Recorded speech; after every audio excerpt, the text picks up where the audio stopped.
GO number 3కి ఇది మాట్లాడుతూ ఉన్నా.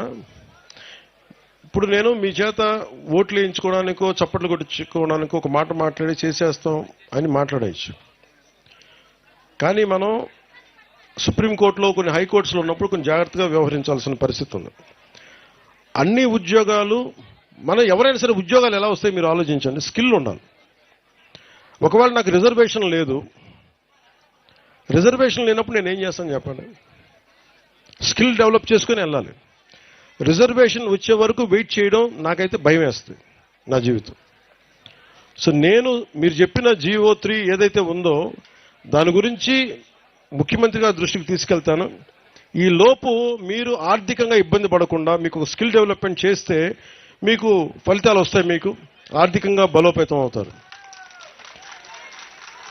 మీలో నేను మొన్న పోయినసారి అరకుకు పోయినప్పుడు ఒక కుర్రోడికి మార్షల్ ఆర్ట్స్ వచ్చు, మలేషియాలోకి వెళ్దామంటే అన్న నాకు సపోర్ట్ చేయట్లేదని.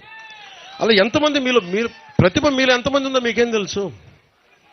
మిమ్మల్ని మౌంటైనీరింగ్ పంపించామనుకోండి, మీరు ఒకటి తెన్సింగ్ నాకేలా ఉన్నారేమో.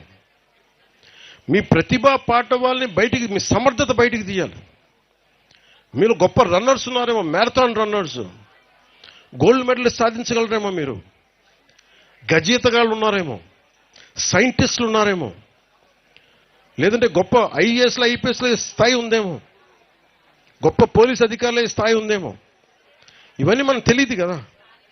అందుకని ఈ ప్రభుత్వం పెట్టింది ఏంటంటే స్కిల్ డెవలప్మెంట్ మీద దృష్టి ఎక్కువ పెట్టింది. హక్కులతో పాటు, జీవోతో పాటు, కాన్స్టిట్యూషన్ పరంగా, రాజ్యాంగ పరంగా ఎలాంటి హక్కులు లభించేలాగా ముందుకు తీసుకెళ్లడంతో పాటు స్కిల్ డెవలప్మెంట్ చాలా బాధ్యతగా తీసుకున్నాం. అందుకనే నేను కోరుకుంటుంది ఏంటంటే ఇక్కడ సినిమా పరిశ్రమ కూడా రావాలి. వీళ్ళు ఎవరో బయట దేశాలకు పోతా ఉన్నారు.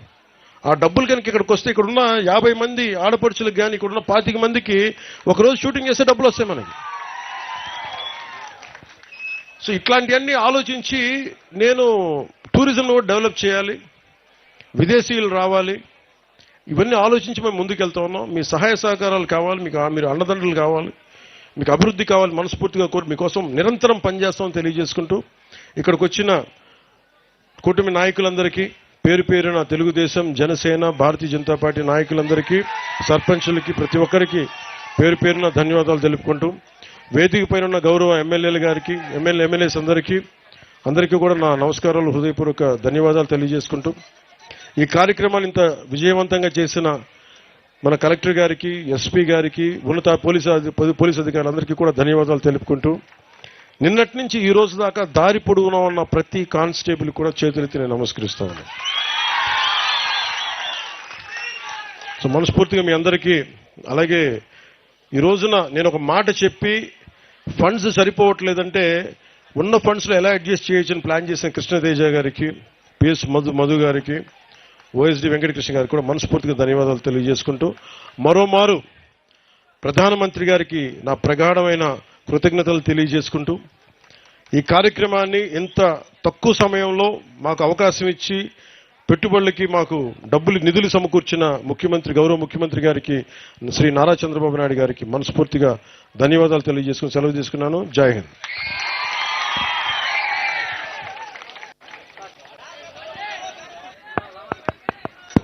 ఇందాక ముఖ్యంగా ప్రెస్ సోదరులకు చెప్పాను, నేను మీకే ముందు కృతజ్ఞతలు తెలియజేశాను.